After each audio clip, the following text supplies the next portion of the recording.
Okay, so hello everyone. Welcome to a new talk of the Koç University Center for Asian Studies 2026 talk series. Today we are very happy to host Dr. Altay Atlı.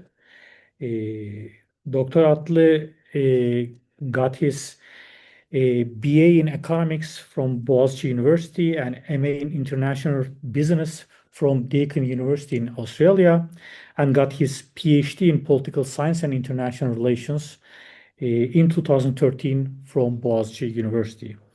He has been a part-time lecturer at Koç University since 2016. He has also taught many different Turkish universities since then. He has been a very well-known figure in Asian studies, Asian business, Turkey-Asia, Turkey-China relations. And he is also the founding director of Atlı Global Research Company. So today's talk is on the evolving role of Hong Kong as a global economic hub in a fragmented world. Dr. Atlı's talk will be followed by a Q&A session, so you can ask your questions and make your comments on his talk after that. Thank you so much, Dr. Atlı. Floor is yours. Turn the camera to me. Okay. Well, thank you very much, Burak. Thank you. It's a pleasure to be here. Well, I don't feel like I'm being hosted here, so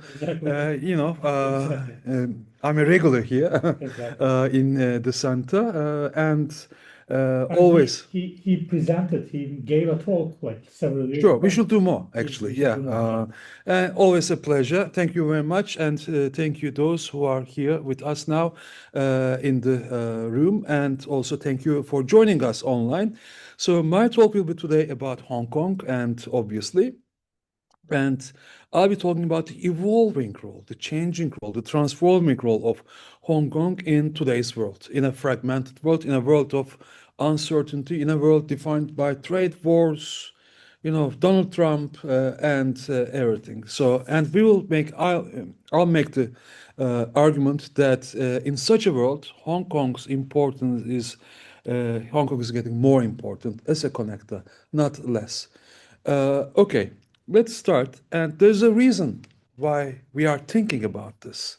Why we are questioning if Hong Kong's importance is, getting less or so. There's a picture from the demonstrations, umbrella demonstrations, 2014 umbrella demonstration. There has been another round of demonstrations in 2019. In both cases, it was related to China's influence over Hong Kong. Hong Kong is a special administrative region within the People's Republic of China. It has autonomy in a wide range of areas, while in others, Beijing has the say, right? We'll see these things, but the demonstrations in 2014 came as a result of the changes in the elections law. So elections law changes meant back then that, there will still be elections. There are still elections. I will show you some pictures now. I was in Hong Kong for 1 week in past November, as a guest of the government of Hong Kong. There will be elections after I leave, few days after I leave. But the election law has changed, and the change in 2014 was about, yes, there will be elections, but the candidates will have to be approved by Beijing. For the people of Hong Kong, this is not real elections, right? So there was protest. 2019 was about, suggested changes in the security law, and especially with reference to a law that was made it possible for Hong Kong to deport some of the convicted individuals to China. So we'll come to these things, but all of these things, the whole process actually, gave rise to an understanding and perception around the world. Look, Hong Kong is dying. Hong Kong, because China is strangling now Hong Kong, China is now oppressing Hong Kong, and Hong Kong will be not what it has been over the years, over the more than a century, right? So I will claim this is not true, and I will try to explain why. And but we have also seen that, Hong Kong is losing its importance. Hong Kong will lose its, Hong Kong will lose what it made, what is now in the first place, like a liberal economy, like rule of law and everything. And therefore, I mean, real estate prices in Singapore have increased because people were thinking, companies were thinking, now we should, for our Asia headquarters, we need to leave Hong Kong and find somewhere else. Well, can it be better than Singapore, right? I mean, demand for Singaporean real estate has increased and so on. But now we have a better view of things as they are. So this presentation will be very much about that. I was watching TV, live TV, when this happened, 1st of July, 1997, handover of Hong Kong from the British rule, from the British lease to China. 1997, you can see it probably. No, actually, you can see it. You can see King Charles there, Prince of Wales back then, right? You see, and I see Chris Patten, the last governor, and of course Jiang Zemin making the speech.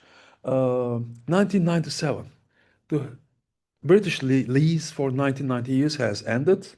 Well, the thing is, when you make such long leases, you just think about what will happen because, come on, after me, like, who will see that? Hani, biz görmeyiz ki zaten, right? But that time comes actually, right? And the British and the Chinese have started talking about what will happen since 1984. There's a meeting. There's like kind of an agreement in 1984 about the future of Hong Kong. But 1997, Hong Kong transferred back to China. A British colony turned into a special administrative region within People's Republic, and with a transition period of 50 years. What will happen after 50 years? We'll talk about this because there have been some misunderstandings about that too. So I think we have passed the medium line, like of 50 years. So now we are closer to the end, actually. But there are still discussions. Now I will come to this. Yeah, well, I was going to choose another picture for this, but Chris Patten, the last governor, the last British governor, taking the flag and leaving. Like he left on a ship with his family. I was going to choose another picture, which is more iconic picture, but then I thought it's not a good thing to show people in their like, weak positions. Her daughter's crying, right? When the flag was going down. So that was very iconic, like the end of empire. Like and the British are crying for the end of empire. But just nevertheless, I mean, like young women and crying, so it's not a good thing actually. So, okay, now maybe a quick historical. Let's go a bit back further in time and let's talk about this. Well, the British came in mid 19th century, right? Well, the British came, well, 19th century, like the British Empire and the British mercantile commercial interests, right? And Hong Kong was obviously a nice port there. The Fragrant Harbor, right? The name of Hong Kong. And 84, then we had the Opium Wars and everything. So after Opium Wars, there have been agreements. Now, the first agreement was, now this is important. Now look at the map, or do I have the arrow here? Yeah, I do the arrow. This is Hong Kong Island, right? Just this, Hong Kong Island. First they came there, right? And they got a lease forever, like an eternal, like a, never-ending lease. The Chinese simply gave it to them, like forever, right? Fine. But the space was not enough. And obviously, this is a strait there, right? The other side of the strait is, the British had to expand. They expanded to what is now Kowloon, right? Kowloon, here. But then they made agreements. They made agreements at the end of the century, 1898 to be precise. The Chinese leased Kowloon site for 90 years. So they had Hong Kong Island for eternity, while but the Chinese were now learning what's going on, were finding out what's going on here. So 99 years this time, okay? Then they have expanded. British and their commercial interests have expanded. Hong Kong came into being. Now, yeah, fine. I mean, we know the rest of the story, right? Hong Kong has turned into a gateway. China started to open up to the world. The British colony first, if you look at history, for example, 1950s, 60s, Hong Kong is a cheap production center because there's no real like Chinese economy to open up to. Then China, Hong Kong was just cheap labor and commercial hub, of course, due to its geographical position. But as China started to grow, to open up to the world, Hong Kong's position started to change. Instead of cheap manufacturing and so on, this place is much more worthy than this. So here we have a gateway into the mainland Chinese market, and this has continued until today.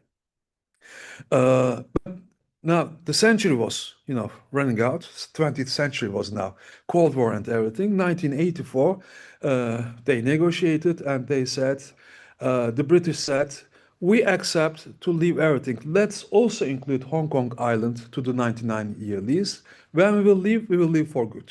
We are not going to stay in the island either, but in return, we need you to preserve the system, right? And they agreed on a 50-year transition period. So now here is the thing. I remember a meeting back then, 2005. That was before I even started my PhD.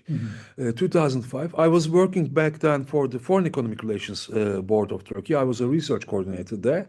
And we invited, not we invited, they came and we organized a meeting with them. Invest HK, the investment board of Hong Kong, they came and they back then their director was English.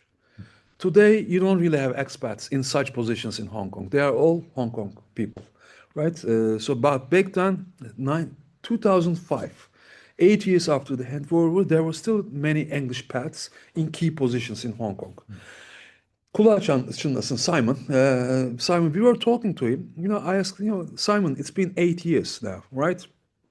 As things go, like what do you think will happen like when the time expires 2047, 50 years expire? Do you think Hong Kong will be like the rest of China? He said, I don't know. Who knows? Maybe the rest of China will be like Hong Kong today, right? So time shows that actually Simon was right. And it's not only time showing Simon was right. China knows that he's right too. Chinese Communist Party knows he is right too, right? So therefore, the key here is what will happen after 2047? Because for many people, it's like, on the 1st of July of 2047, more soldiers will come in and Hong Kong will cease to exist. All the financial system, the liberal laws, the liberal business environment will cease to exist. And many people have seen it like that. And many people have seen the protests and so on as efforts to, accelerate history.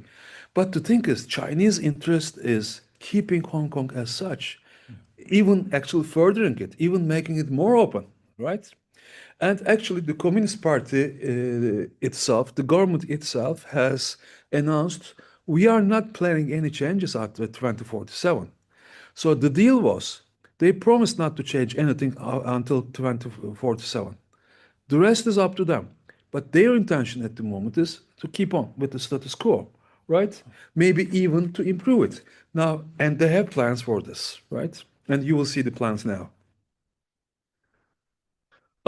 Yes, well, basically, the transformation, the world is changing, global economic order is changing. So I'm not going into details. We are living it, right? We are living this transformation, a shift toward fragmentation driven by geopolitical competition. defined by American-Chinese strategic rivalry, regionalization of supply chains, friendshoring, de-risking. But I didn't add this here, but maybe I should have written something else in bold letters, in capital letters. Uncertainty, right? Friendshoring, yes. Tomorrow we will be talking about something else. Tomorrow Trump will make a deal with somebody. The next day he will change his mind. And it's not only about Trump, of course. Trump is not the reason, he is the outcome of the systemic, what's going on at the systemic level. But China is, responding to this. China is also changing. China has been changing, right? So the model which brought, economic model which brought this largeness, this economic scale to China, has expired, right? Because it's the nature of things, right? So what was it? Well, starting in late 1970s under Deng Xiaoping, opening up to the world and gradually liberalizing the economy. China's advantage was low cost, especially labor costs, and China could. I mean, this is the classical East Asian development model, like the flying keys, right? Japan did this, and starting with 80s, China did the same. China's advantage being, large population here. What Japan had in terms of this iron triangle, like a strong government, a merit-based bureaucracy, and the business sector working with them. China had instead the Communist Party system, right? And the state-owned enterprises and everything. So, but that has gone now because, well, China is changing, China is growing, costs are increasing. There are pressures both on the supply side and on the demand side. The world is changing. The world doesn't demand that many Chinese goods anymore. So where should be the demand? Well, China is now looking at the domestic market, increasing domestic consumption, because China and East Asia, traditionally or historically, the basis of their economic development model is high saving rates. Now, think like that. High saving rates, you have money to invest, build factories, produce stuff, export them, make more money, invest in your quality, invest in value added, produce better things, continue to export them, and so on. But the thing is, demand is suppressed now. You need to go to the domestic market because people are still saving, right? So now we need somebody to buy these things other than the foreigners. So therefore, dual circulation, and again, I'm not going, I mean, we can talk about this for hours, but the new productive forces, China investing and becoming a leader in areas like AI, Internet of Things, these new areas. So the thing is, China became what this economic giant by using this competitive advantage of low cost. Now that advantage doesn't exist anymore, so they need a new source of competitive advantage, which will come from value added. What I mean is this. Where's my phone? So this phone, reklama girmesin hocam, is böyle yapınca girdi galiba değil mi? Okay. It says what? Designed in California, assembled in China, right? So now the idea is instead of assembling other people's things for them at a low cost and making money out of this, let's do our own. Like hence Huawei, hence all these other companies. I think that's a good illustration. So let's have this, if possible, at a more reasonable cost, and if possible, with better value added, and so on. Huawei is using this kind of lens, which the others don't have, and so on. This is the strategy now. So, and Hong Kong is important. Hong Kong is important, and what we see now is Hong Kong, yes, has always been, especially after 70s, 80s, with the rise of China, has been always a global financial center, right? Has always been a gateway for foreign companies into the Chinese mainland. But now, instead of that, it is becoming a strategic interface between China and the world, which means that it's not only Hong Kong being a gateway for foreign companies into China, but also a gateway for the Chinese companies into the rest of the world, because this is important. This is vital now. This is because in our fragmented world, go to our title, right? Chinese companies also finding it more difficult to go overseas directly. They also need, a Turkish company. There are many Turkish companies who have production in China and so on. They have started offices, they have started companies in Hong Kong, went to China through Hong Kong, right?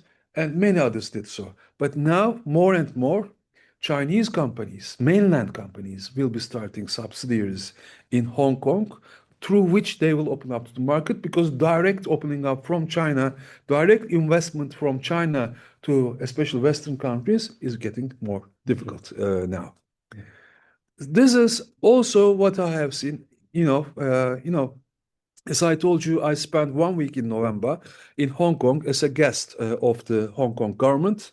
And so I also take this opportunity to thank the government of Hong Kong and also Invest Hong Kong and the Turkish office of Invest Hong Kong to, making this possible. If you want me to summarize what I learned during that 1 week in one sentence, this is what I will say. Hong Kong has always been a gateway for foreigners into the Chinese market, but now it's also a gateway for the Chinese companies into the rest of the world. Hence, let's call it not a gateway, but a strategic interface between China and the rest of the world, a connection hub. Let's not call it a hub. We use hub for everything, but a strategic interface in the sense that it's bringing about the connections. Lately, so this is also official policy, right? This is official policy. It's not just what I'm saying, right? It is official policy. The chief executive of Hong Kong, in his annual speech last year, he emphasized that go global strategy, meaning so they established a task force. All the Hong Kong institutions like Invest, HK, Trade and Development, the ministries and so on, working together to make it easier for Chinese companies to set up business in Hong Kong and from Hong Kong go abroad, right? So this is also official. So I took the picture from the launch ceremony of this, policy, go global, choose Hong Kong, right? That is directed to foreigners, to us, but also to the Chinese themselves. Go global, choose Hong Kong for that. Turks, yes, you too. The Chinese, yes, especially you actually, these days. Two-way. Okay, not to bore you with this, I have a lot of visual stuff showing myself to you, okay? So, but each of them has a reason, okay? I'll tell you. It's not like Instagram dump, right? TBT. Evet, arkadaşlarla Hong Kong keyfi. So it's not like that. Yeah, well, 1997. So the key here is one country, two systems, okay? One country, two systems, and Hong Kong is governed under this system. Hong Kong retains the right for its own economic, legal, and administrative systems until 2047. But what happens next is by no means like the erosion or the to outright cancellation of all these things, okay? And the signaling we are getting from the Communist Party, from Xi Jinping himself is this will continue. It will only get better. It will only get, more open, economically more liberal because China needs it, right? So I think that's important.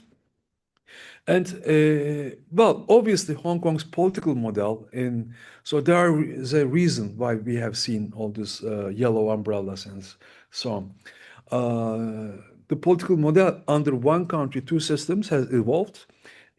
Obviously, increasing institutional alignment with mainland China, this is true, but we need to understand the nature of this alignment, okay? So it's not like black and white. It's not, oh, okay, yeah.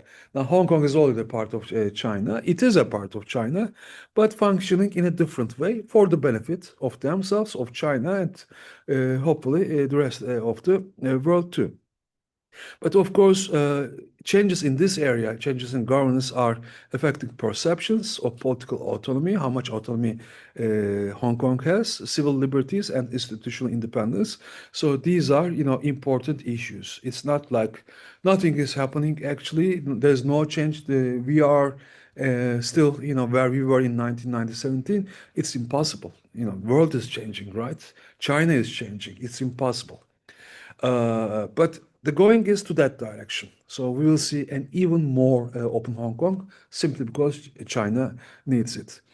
And by the way, this one country, two systems, the whole thing is written in the Chinese constitution, right? The Chinese constitution also enables the Chinese government to set up special administrative zones and to give autonomies to them.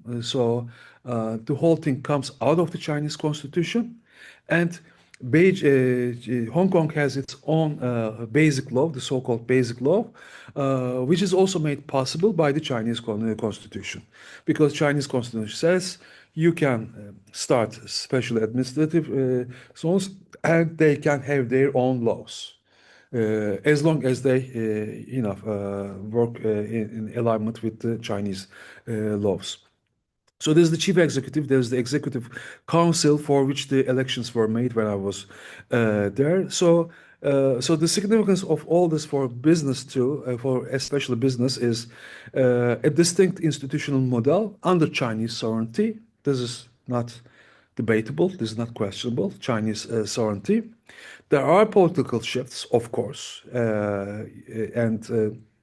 but the core economic institution, finance, trade, the legal commercial framework, they remain largely functional and globally integrated. Again, China also benefits from this. We shouldn't see Hong Kong, like an outsider there, pursuing all interests, which can also go against Chinese interests. There is no such a thing, of course. And this governance evolution is a key factor shaping Hong Kong as an interface between China and global markets. So this being an interface is important. And the defining variable here is how this governance how this governance relationship will evolve. So far, there have been ups and downs, there have been protests and so on. But what we see at the end of the day is everybody is willing to move on with this. Legal system, yes, well, these are the advantages of Hong Kong, actually. A legal system based on British common law, designed to provide predictability and stability for commercial activity. There's an independent judiciary. There's the Court of Final Appeal as the highest authority. The legal structure is bilingual. Well, everything is bilingual, actually. But the thing is, of course, Cantonese. Let's call it trilingual, actually. Because this time I heard a lot of people, especially in offices, in companies and so on, I heard a lot of Mandarin being spoken. So, Mandarin, Cantonese, and English, of course. So now the thing is, Chinese national laws apply under defined circumstances. It's not like, okay, you have your own laws, anywhere else Chinese laws apply. No. The law also states where Chinese laws apply. And this has been a thing about the security law. The security law got a lot of reaction, but the security law is dealing only with 4 crimes. I don't remember all of them, but it's like terrorism, separatism, and so on. These are very sensitive issues. We need to accept that, right? Okay, so therefore, debate here is important, but we also need to understand it's just this. All the other security-related issues are dealt with the local Hong Kong law. Hong Kong maintains its own legal codes in most civil, commercial, and economic matters, including, for example, immigration law, right? Well, the thing is, if Burak Hoca and now we just come up with an idea, and Burak Hoca goes up and buys us 2 flight tickets to Hong Kong, we can simply hop on the plane, and tomorrow we'll be early in the morning, we'll be in Hong Kong, right? Because there's no visa needed for Hong Kong. Whereas for China, mainland China, we need visas, right? And unfortunately, it's not getting easier to get a Chinese visa. But Hong Kong has its own immigration laws, so and which is, as you can guess, very liberal, right? Almost anybody can get without visa, except the mainland Chinese, which is another issue, of course, because they have a border, and so that needs to be controlled. A distinct legal framework supporting Hong Kong's role as an international financial and arbitration center. Pictures, yes, pictures, pictures. Yeah, well, left-hand side up there, above.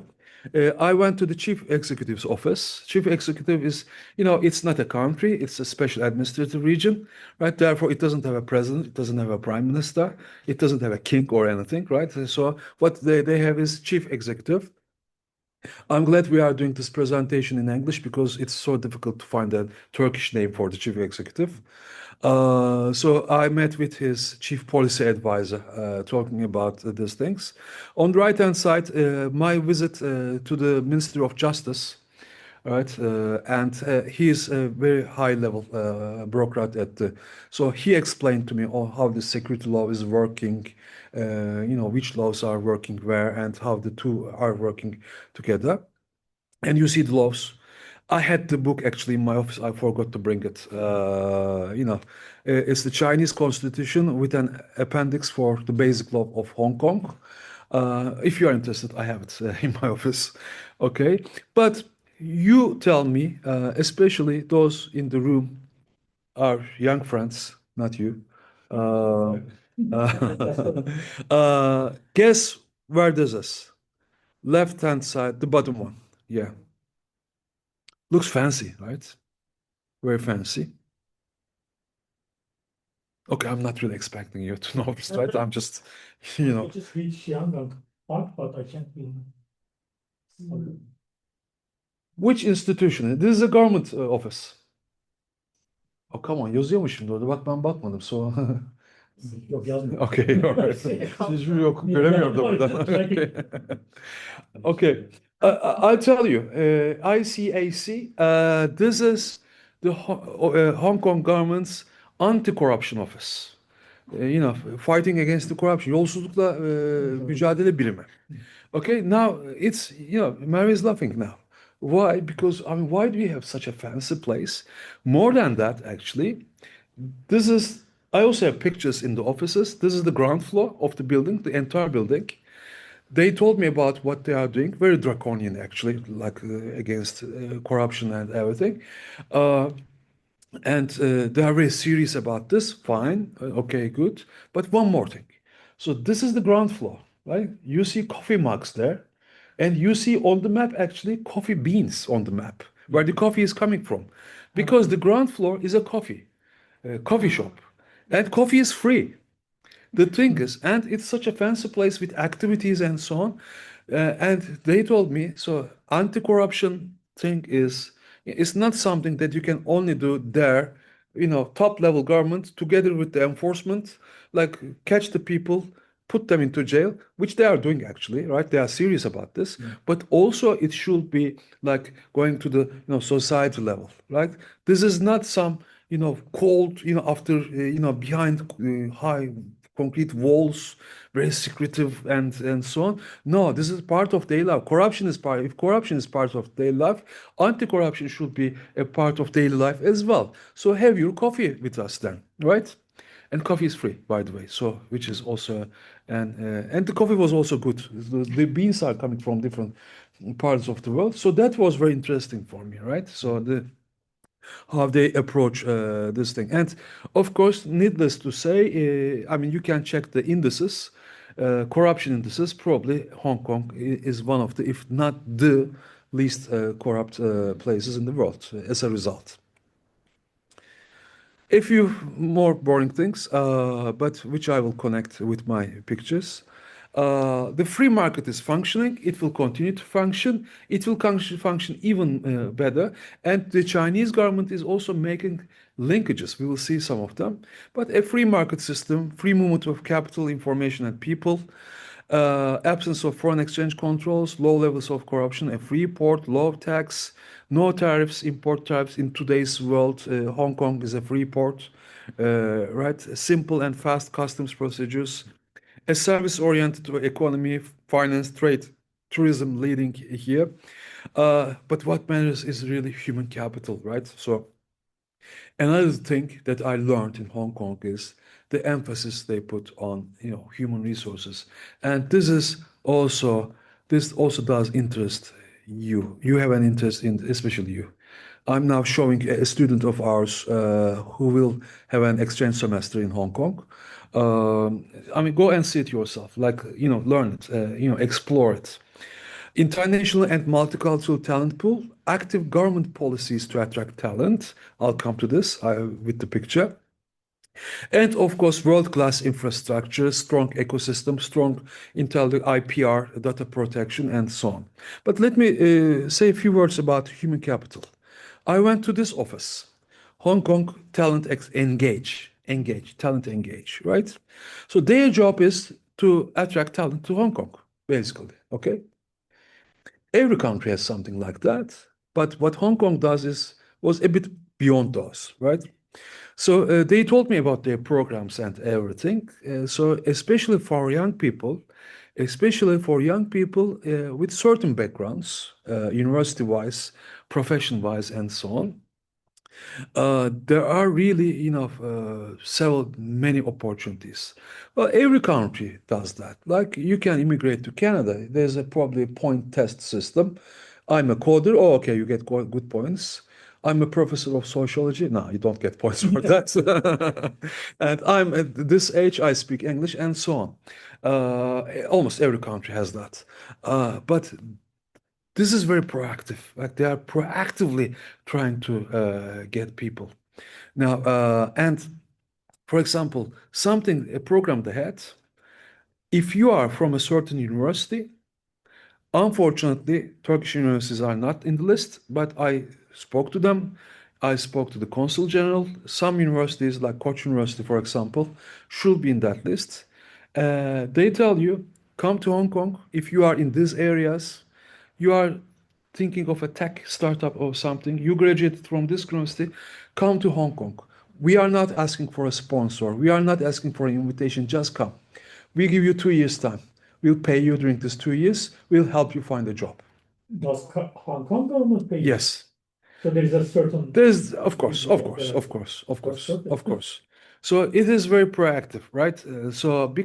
And the thing is, so if you are Hong Kong, you'll be Hong Kong with access to mainland China, without being in mainland China, right?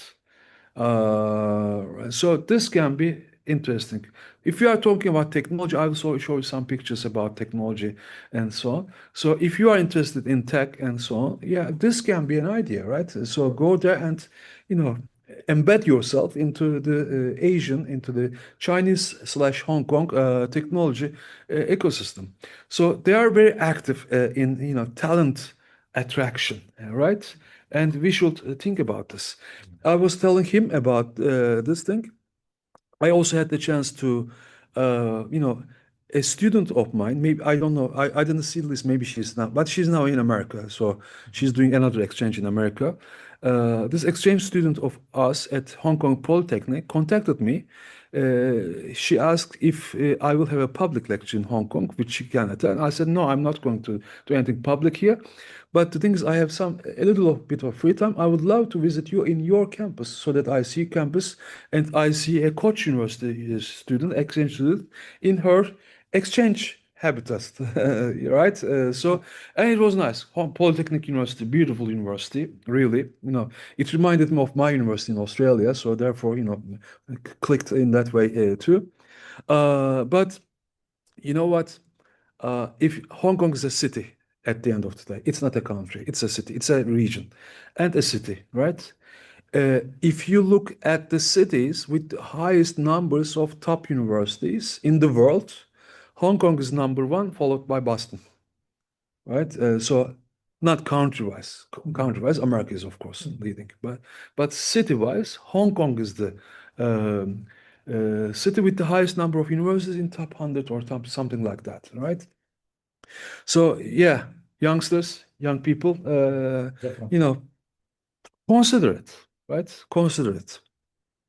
Now, as I told you, like China is making the connections. China is not isolating Hong Kong, or or the other extreme. China is not crushing Hong Kong, like melting it into itself. China is integrating Hong Kong in a way that it will also integrate the Chinese companies to the rest of the world. And a part of this is the new economic zones and the new regional clusters, right? The Great Bay Area region is, you see Hong Kong here, this small part. Across Hong Kong, there's also Macau. For those of you not familiar, Macau has a similar status. It's a special administrative region, which used to be a Portuguese colony, transferred back to China 2 years after Hong Kong, 1999, again 50 years. But nobody's really talking about Macau because there's nothing much other than a big gambling industry. By the way, beautiful place. You know, my first place in that part, not in that part. I've been to Guangdong before, but my first time in a special administrative region was Macau.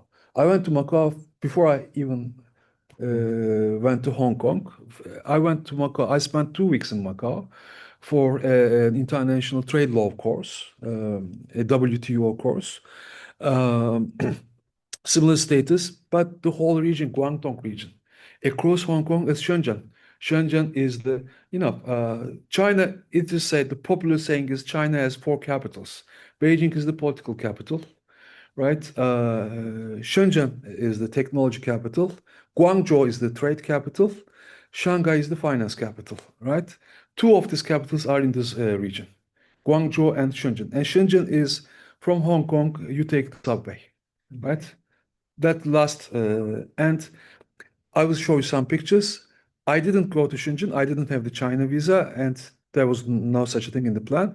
But I saw Shenzhen this time on a helicopter. So, and it was very interesting, very interesting. I'll come to that. But this is a new thing, relatively new thing, a new strategic ecosystem. It's connections, but like physical infrastructure, digital infrastructure, and integrating the whole thing, right? Through each part's own specialities and so on. So increasing the value added here. So this is something that we need to follow closely. And of course, this is the agreement. What makes it possible for those companies who are setting up an office, who are setting up a company in China and then in Hong Kong and then do all this trade with China and so on, is CEPA, Closer Economic Partnership Arrangement, which has reduced tariffs between Hong Kong and mainland China to zero, obviously. But this is also important because this is a living document. It's not they signed it and it's just like that. It is revised and improved all the time with the idea of what? With the idea of turning Hong Kong into this strategic interface between China and the world. You need that. You need that. Well, times are changing. Now we have digital commerce. Now we have AI and so on. And SEPA needs to be always updated. It's a living document. So we better follow what's going on there too. Innovation, technology, and new economic zones. Cyberport is one of there's Science Park and there's Cyberport. I visited Cyberport. You can see yours truly there, right? Huge, and you see the picture there on the southern side of the Hong Kong island, right? And for technology startups and so on, they are providing opportunities, incubator and facilitator, everything. Also matching foreign companies, foreign startups with local Hong Kong ones. So I was thinking, I always proposed that Turkey needs to do more with China in terms of technology. But when we say that, what we think about usually is, okay, well, Huawei brings technology. Fine, it's a good thing. Or let's have also this big technology company open an office and, if possible, a research center in Turkey. Yeah, these are all good. But what matters, not less than that, what matters, I think, even more than that, is connecting, startups, technology, like young people in technology, them, because they are not Huawei. They don't have the capital, right? But get them there, right? Instead of, let the big ones come, of course, but they are so strict, they are so, everything is so. But if, I mean, any of you in this room have an idea, a technology idea, which they think the Chinese ecosystem can be the right place to develop it, well, Cyberport is waiting for you. well, not waiting for you, of course, but there are some conditions and some criteria. But there are opportunities. Science Park, Hong Kong Shenzhen Innovation Hub. This is the border with China, right? These are some of them are already active, some of them are under development. But when I say under development, the most important thing here is, I think, and something that I witnessed is, there's empty space to the north as you move towards Shenzhen. The gray part is mainland China, right? So Hong Kong was focused on harbor metropolis there, right? Around the harbor and so on. You have the Lantau Island there, fine. Kowloon and New Territories right across the straits, but up there is empty, right? Now, there's a whole strategy to develop this part. And well, what's happening is Hong Kong will connect also physically with mainland China in this way. But the thing is, it's a very strategic connection. It's not like, I mean, let's build residences, let's build blocks there so that, oraya da onu koyalım. No, it's very much technology oriented. You see actually all the details here. Eastern Knowledge and Technology Corridor, right? Connecting Hong Kong, the south part, all the way to Shenzhen. And also through like projects like this. So one of these projects, I had the chance to I took this picture myself, right? A new science park being constructed. And there is the border. After the border is China, right? This is China, mainland China, what you see. But it's very interesting because, normally in Europe, you would expect after a land border, you would expect empty space, some small villages maybe, and so on. Here, after the border, skyscrapers are beginning. So this development is, I think, the development of the northern metropolis is something to follow too. Now, why does this matter for Turkey? Now, there are a lot of areas where we need to focus, right? In Turkey, you guys, as students, especially the business community, but all of us, like financial services, banking, a good development, I think that was 2 weeks ago, was İş Bankası finally had their all these contacts and so on. Now it is happening. So İş Bankası will start being active in Hong Kong. Hong Kong is a financial hub, but we don't have a bank there, right? In China, we had two banks, but they never went into the banking status. They all stayed in the representative status, İş Bankası and Garanti, right? You probably know the representatives and so on. But we need to be in this finance thing, right? We need to be in the financial services in order to do what we want to do, like trade, investment, technology. All of them requires money, right? And how does money flow? Through banks, through the financial systems. Export opportunities. Hong Kong is a small market, obviously, but Turkish products directly to Hong Kong consumers in different areas, especially food and so on. Food and food stuff and vegetables, these are a bit difficult to China because you need to sign an agreement for each product. Because, yes, we signed what, for example, cherries, right? Pistachios. Well, from China, they will come, they will investigate, then two sides will sign an agreement. They will set the conditions about which companies can export to China, then export will start. Hong Kong can be, but we are strong in food industry, so Hong Kong can be used as a regional trade hub, as a logistics infrastructure, free port to deliver Turkish products to China and Asia quickly and effectively. Access to mainland China, of course, for Turkish companies, facilitating market entry through existing trade frameworks, logistics, business, and also, if you are thinking of the large Chinese market, well, start small with, the thing is, I'm teaching a business strategy course here in Koç University, right? Adaptation is the main backbone of global business strategy. I'm producing this, no, not this. This, I have to adapt this to China because why? Laws might be different in China, preferences will be different in China, everything, right? So if you are targeting the Chinese market, why don't you test this in Hong Kong first?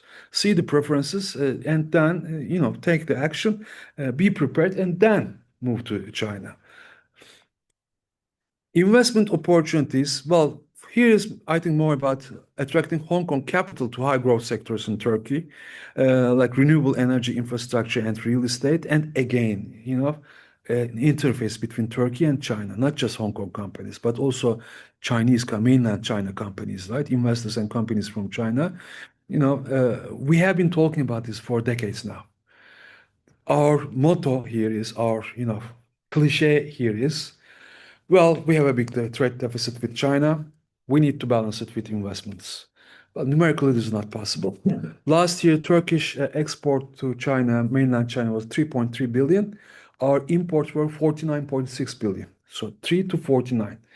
That means you need to get 46 billion Chinese investment every year, whereas the cumulative amount so far, all this year, is just not more than 4 billion, right? But now the thinking on our side is that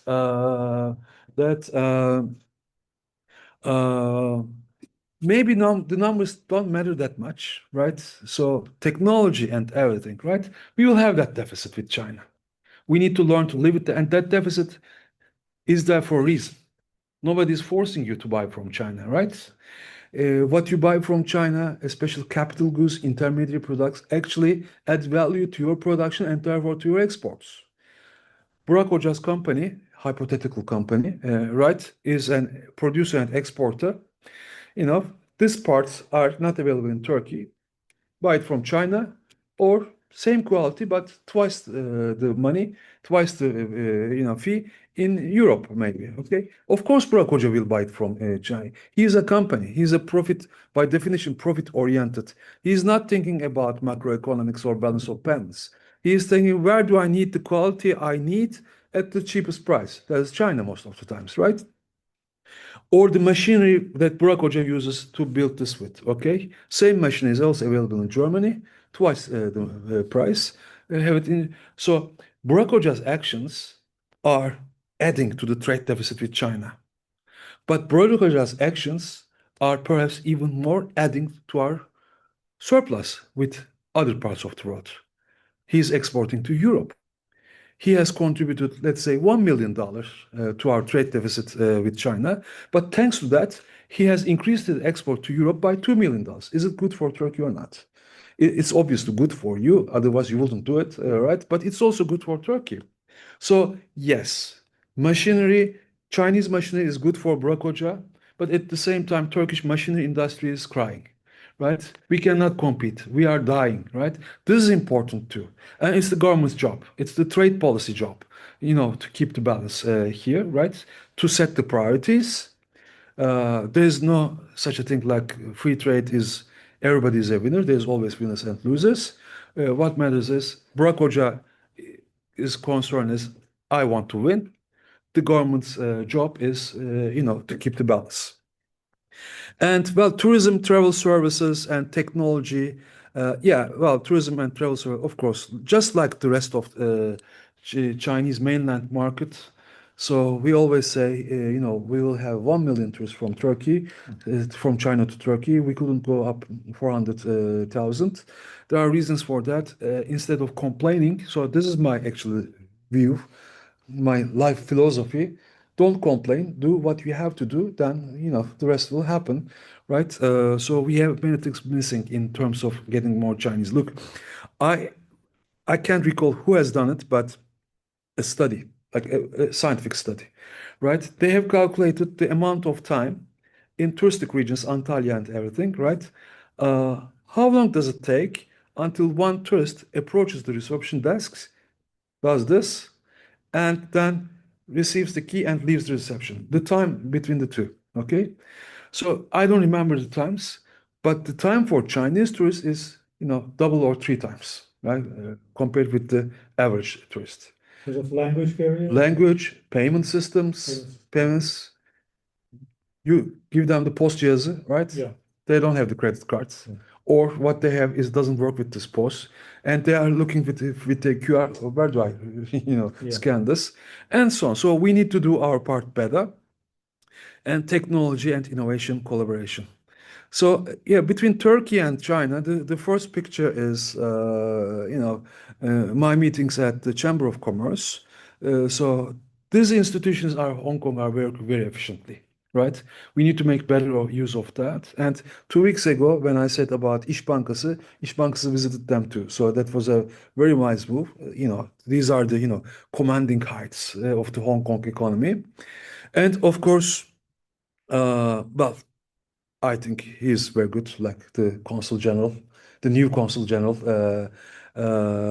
of Turkey. I'm not saying that because we are from the same university, graduate from the same university, but that matters, right? That matters, like having a strong representation in that country or wherever you are is important. Final remarks. Hong Kong is thriving. In liberal globalization, until now, Hong Kong has thrived, right? Because it was offering easy access, well, tırnak içinde easy access, in quotation marks, to China. It has turned into a global financial center. Everybody was happy. But now the world has changed, right? But in this world, neutrality is harder to sustain. We are expected to choose sides. Interdependence is still there. The world is more than interdependent there. The problem is interdependence is still there, but we want to protect ourselves because this is the era of weaponized interdependence.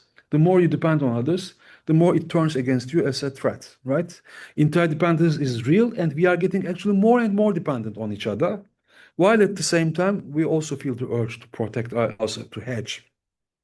So my argument is in this world, Hong Kong is finding a new role, not just a gateway, but as a mediator, not just a marketplace, but as a mechanism between China and the rest of the world, not just a financial hub, but as a strategic interface between China and the global markets, between different regulatory systems, between competing economic blocks as well.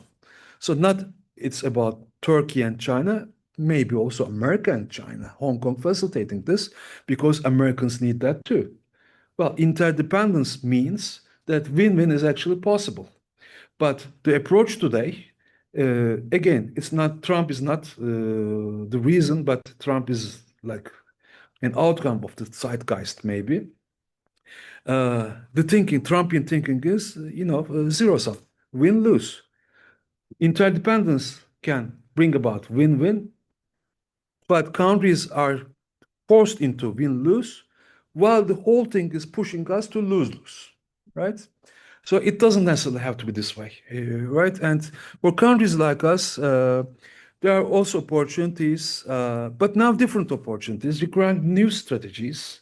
Like, okay, I start an office in China and I can produce cheaply in China. I can start a office in Hong Kong and I can produce cheaply in China and then trade through Hong Kong. That is still possible to a large extent, right? But there's a much bigger story there, right? I'm talking to you about technology startups, this and that. A deeper understanding of global fragmentation works is needed for companies and for individuals. This is a fragmented world. It will remain as such. Yet at the same time, a paradoxical world, fragmented, yet increasingly interdependent. And in such a world, I think the value of countries and regions like Hong Kong is very important. Let me finish by showing you more pictures from my helicopter ride over Hong Kong, right? So this is, left-hand side, the famous view of the skyline, the port of Hong Kong, some of the islands, and the new bridge connecting Hong Kong with Macau. The bridge is new. I used to take the ferry from Hong Kong to Macau. Now you can drive from Hong Kong to Macau. All right, with these pictures, I thank you very much. I also thank you, well, those in the room, thank you very much. And also I thank the Hazirun on the webinar. Thank you very much. Yes. Thank you so much. Okay, so this is time for Q&A. Let me. Okay, yeah, I will, You yes. can even check there. You can ask your questions there. We can also enable you to speak directly to Altay Atlı. Where is the Q&A session? There's a chat section, maybe it's there. Yeah, but I'm also asking you. I see, Emre, I see your hand first. Emre, wait a minute. I see you, don't worry. Raising hand. Yeah. Anyone in the room? Yeah. I have a question, hocam. Hocam, at one of the first parts you talked about invest in Hong Kong institution trying to attract not only foreign direct investment but also Chinese investments to Hong Kong. Uh, I couldn't understand what is the concern about Chinese investments. Is there a competition between mainland China regions, or is there a competition between overseas investments? Are they trying to attract investments to other Chinese regions, or are they trying to attract Chinese investments to overseas? The real motivation here is, and the new policy here is, the Go Global policy is to facilitate Chinese companies, mainland companies, entry into foreign markets, overseas markets through Hong Kong. Think like that. They can start a subsidiary in Hong Kong, and then they can do their market entry through a Hong Kong company rather than a PRC company, right? So this is taking advantage of the business environment of the system in Hong Kong. It's a very proactive, stance of taking. Now, actually, you can also ask me, hocam, okay de, yani, and it is needed. We understand that because it is getting more difficult for mainland companies to go directly. But if those guys, the Americans, the Europeans, if they are blocking their entry, they will block the same. Aren't we experiencing the same? You can ask, because Chinese companies want to use Turkey and Turkish customs union with Europe as a gateway into Europe, and against which, the Europeans, if they are so unhappy with the Chinese investment, then they can also block our access, which can also put us in a difficult position. But the thing is, this is needed for both sides, for the Chinese side and also the receiving side, because of the reasons I've been telling you, interdependence. Well, China has to continue to work with the world. America has to continue to work with political issues there, right? I understand that, I accept that, I respect that, okay? Not really respect everything, but, these are sovereign countries. And America is an elected president, right? So fully respect there. But at the same time, America, the supply chains, the interdependence, right? So they need to continue to function because we are, very fast going to a lose-lose world, right? So, but on the field, through economic rationality, we can keep this. And what China is doing is, China is also pushing with this at the discourse level. China is telling us, well, while some countries are like shutting their doors to global economy, we are championing openness. We are championing liberal economic order, they say. Okay, so they are also positioning themselves as, there's a world, there's a system. The system is now being terribly undermined by the same people who started the system after the Second World War, right? But we are here to, preserve. And if you want, come to us. Let's sign free trade agreements and so on. So yes, facilitators, connectors are needed, but really needed by both sides. It's not because the Chinese want to make life easier for themselves. It is also because there is a demand for that on the receiving side, right? I just told you about the Turkish demand. I mean, I'm not talking on behalf of the government or anything, right? I'm just talking as a citizen. I think this can be a good thing because Turkey needs to live with its trade deficit with China.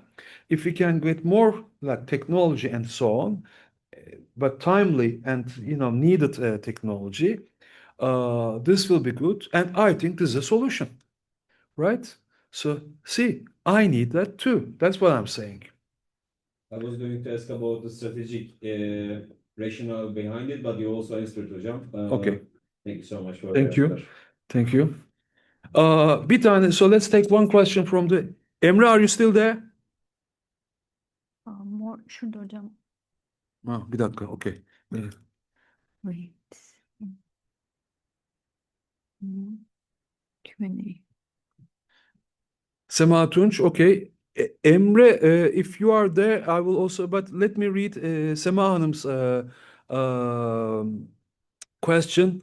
Do you think as China integrates more into Hong Kong, can Hong Kong maintain their legal and economic liberal identity, or will they eventually absorb state capitalism from China? How could HK, Hong Kong, and Beijing complement each other? So I think, well, first thing is state capitalism itself is also evolving, like adapting its to to like ongoing conditions, to global conditions. There's no one single kind of capitalism. There are varieties of capitalism. There's even a huge literature about that.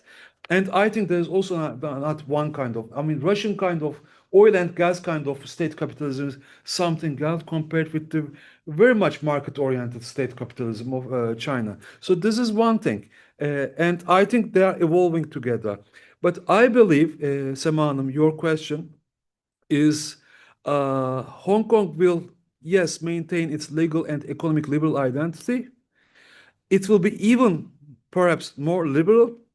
There will be even more like, openings and so on, initiatives and so on, simply because this will be encouraged and this will be actually imposed by China, because China needs China needs Hong Kong to maintain its legal and economic liberal identity for the reasons I've been talking. For China, it's not my view.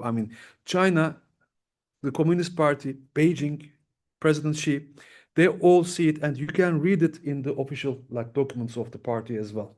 They want to keep Hong Kong in its current position, if not further its position as a gateway, two-way gateway. Therefore, Sema Hanım, yes, I'm pretty sure actually that Hong Kong will maintain this legal and economic liberal identity.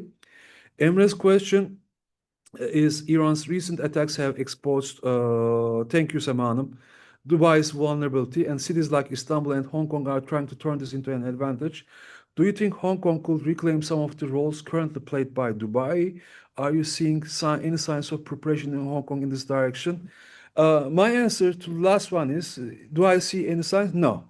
Hong Kong is going its own way, which is determined by Hong Kong themselves and the Chinese government, right? And it is this way. They call it go global. Yes, they want to be more effective as a global financial hub and so on, but reclaim some of the roles currently played by Dubai. I will just say, let's wait a bit, right? Slow down, slow down, right? My answer would be like that. One thing is still a lot of uncertainty. We are living in such an age that everything is happening so fast. We are trying to make sense, only the whole thing to collapse the next day. All you're thinking today, something is happening, we sit together with Burak Hoca, analyze it, actors, strategies, this and that, then suddenly tomorrow there's a different world, right? And with Burak Hoca, we sit again, okay? This is such a fluid and slippery world. Therefore, Dubai, don't, take Dubai out. I know things are, Emre, I know that you know it better than I do. Emre happens to be my graduate student at Koç University and who is living part-time in Dubai. And sorry, I had to make this disclaimer. And but I don't really see it. There's also the geographical, the regional dimension here. Hong Kong is still and very much the Asia Pacific hub for. This is not a role undertaken by Dubai. I understand your question, but for that, I would also say, wait a bit. I don't really see it coming. I think things will settle down again because it's terrible. It's going to a terrible lose and lose. Yeah. Right, for everybody. So, yeah, just wait a bit, I will say. I have a Merve? question, Hocam. Thank you very much for your talk. I kind of wonder with the latest, not really latest, but Asia a New initiative, does Hong Kong find a place in our side, like in our policies, and how do you think there will be a turn towards Hong Kong on our side? Or is it more of this still overlooked aspect or part of Asia? Okay, well, Asia New is, of course, a policy initiative by the Minister of Foreign Affairs. I'm contributing in different capacities as well, right? But let's take it, as a general approach of Turkey. Let's not limit it with the policy, the policy of the ministry. Although I think they are doing a good job, although I think it needs to be improved. So, everybody's working on that. But I take your question as, Professor, yes, you told us about, how Hong Kong is changing, or global role is changing, and why it matters for Turkey. I take your question is Turkey aware of this, right? I think increasingly so, and one concrete example for that, one concrete sign for this understanding is, if you go back to the last week of the past year, last week of December 2025, the Turkish parliament has, in a rush, like ratified a number of agreements that were previously signed with Hong Kong but not ratified yet, right? And these were like an agreement for the prevention of double taxation, çifte vergilendirme önlenmesi anlaşması, and another agreement for the protection and improvement of mutual investments, right? Yatırımların karşılıklı korunması ve geliştirilmesi anlaşması. So I think that's a good sign. So because we understand the importance of these agreements. These agreements are not only about Hong Kong. These agreements are very much about mainland China too, for the reasons I've been telling you. So yes, expect more between Turkey and Hong Kong, including him. He's going to Hong Kong. Yeah, yeah. Geliyorum. Ladies first. Yeah. Thank you for your good speech. And I also want to ask a question about Taiwan's structural role in this story, actually. Is it possible to see China's financial rise through Hong Kong without Taiwan's tech dominance? Because like in this story, Taiwan has a critical position. So how does this affect China's bargaining power actually within this financial system? Yeah, the thing is, there are many things that are talked about when it comes to Taiwan these days. Even the latest Iran, development were connected to Taiwan. So I'm not really buying into this. Okay, the status quo is functioning. Taiwan is technologically there, right? Microchips, the most important things in today's world, right? There are links between Taiwan and mainland. Well, officially, of course, there's the One China policy, right? So Taiwan is not de jure independent, it's de facto independent. But I think the current status quo serves everybody, serves all the interests very well, and nobody really has any benefit in disturbing this, right? Yes, I mean, in Taiwan, there are different thoughts, of course. Recently, the Kuomintang chairwoman was in Beijing, visiting Beijing, and she was speaking very pro-Chinese, but that's Kuomintang, we know that, right? But the thing is, there will be a war. China will, invade Taiwan to make it, physically, de facto, but, completely a part of it. And the Americans will come to help. Americans will do this, and there will be a world war, and so on. These are, I think, very much like, how do you call it? Clickbait, right? So, oh, it's fine. Let's have a look at this. This scenario is too costly, extremely costly for everybody involved. We are talking about a third world and a possible Armageddon here, right? And well, cost and benefit, there's no such benefit there. For China, this is a part of China, right? So no problem, unless, of course, somebody is trying to, change the status. And recently, we have also seen that, in several speeches by the Chinese leadership, we have seen that yes, further integration is important, but integration does not necessarily mean military takeover or so, economic integration and so on. They were talking about these things. So I think the system is so far working. We will see. But in this world, of course, many things that I said, oh, it will never happen, actually did happen. give you a funny example, you know, the attack on Iran started on the 28th of in the morning of 28th of February. I was on TV, on national TV on 27th evening, right, at 7 p.m. I said there won't be a war. Americans will never, because there is nobody who has an interest in this. I said probably the only person who will have some interest in this, who will see some benefit in this, is the Prime Minister of Israel. I said, and it took like I think 6 hours or 7 hours. You know, didn't live long. My words. The last sentence is correct, but still.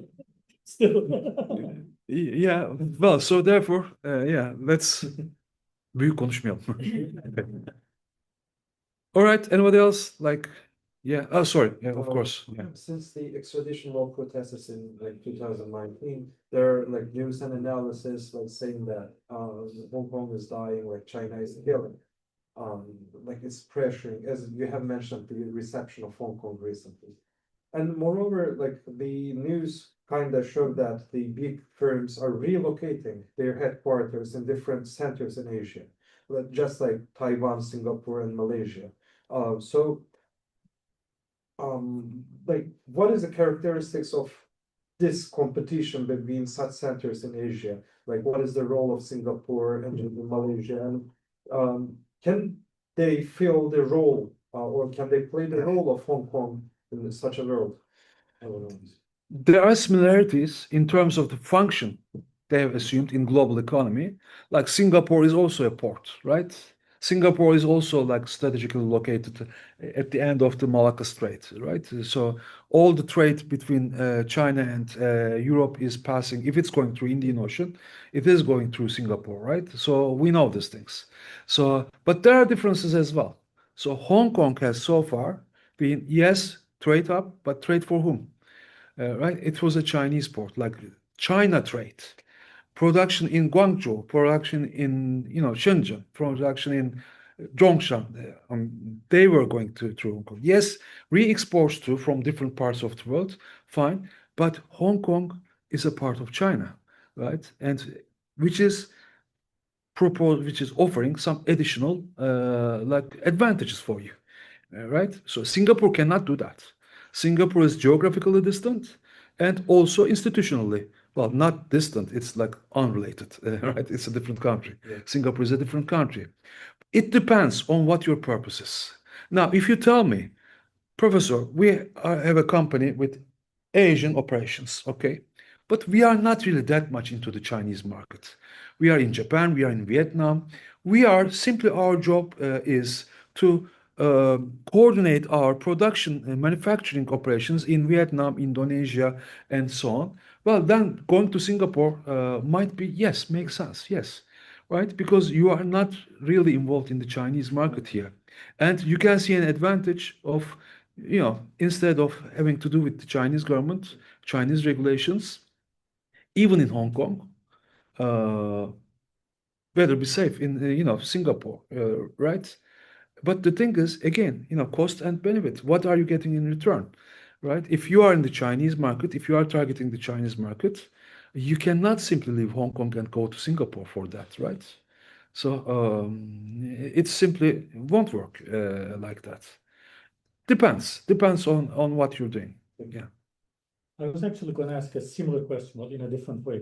So now there is actually news about Chinese government is fearing from talent outflow from its high-tech companies to Singapore. So now, for example, this Manus company, right, AI company, they basically had a deal with Meta, right? They sold the company. Now China is reviewing it, right, inspecting the situation, and many things are happening through Singapore. So you go there, you make a deal, and you float the deal. So, but many of these high-tech investments are supported by the Chinese government, so they are not very happy about such an outflow. Yeah. Especially top, maybe lower level technology, okay, but top level technology.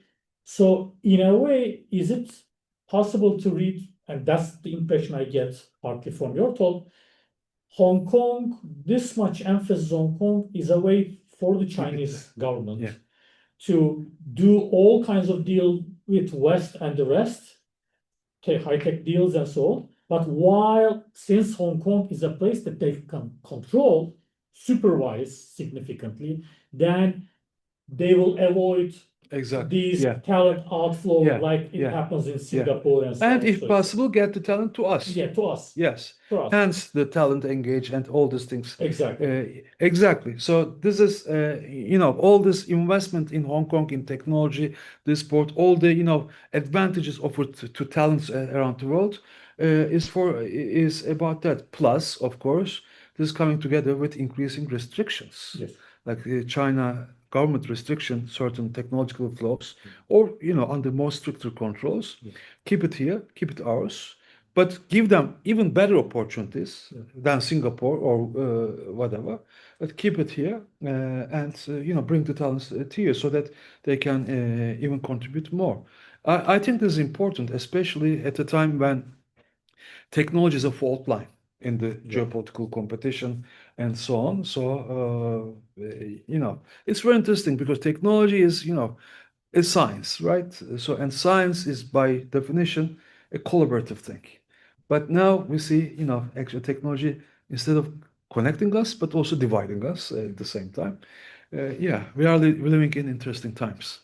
One more question. So Turkish companies, are there Turkish companies, you don't need to name names, but you can also give example, that really, benefit from this Hong Kong further opening, let's say? You mentioned İş Bankası, of course, opening their branch. Did you see like really some companies are really trying to, get advantage of Hong Kong right now? I think we are at the beginning. So there is interest. They are watching. Yes, İş Bankası. It's obvious. It was in the news and everything. But so far, our engagement with Hong Kong was limited. Like entry to China. Start an office there, produce in China. Get your products from China to Hong Kong, from Hong Kong to there, whatever, right? So it was that level. So this is still there. This will continue to be done, right? But now there's a bigger story, right? And your question is, are we really reading into this story? Are we like capitalizing on this? I think it will start. I see the interest. Let me put it this way. Okay. And within a short period of time, I think, more case. And there's an active, like the consulate general, the ministries, and the TÜSİAD, they kind of organizations. There's an active, because it's much more than Hong Kong. It's about this imagined balanced relationship with China, right? So thank you so much. thank you, Altay, thank you, for everybody this there on the excellent and the Zoom. discussion, for everyone asking very interesting questions. Thanks so Thank much. you.